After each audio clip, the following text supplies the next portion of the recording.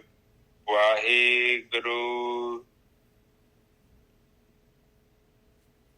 Waheguru Waheguru Waheguru.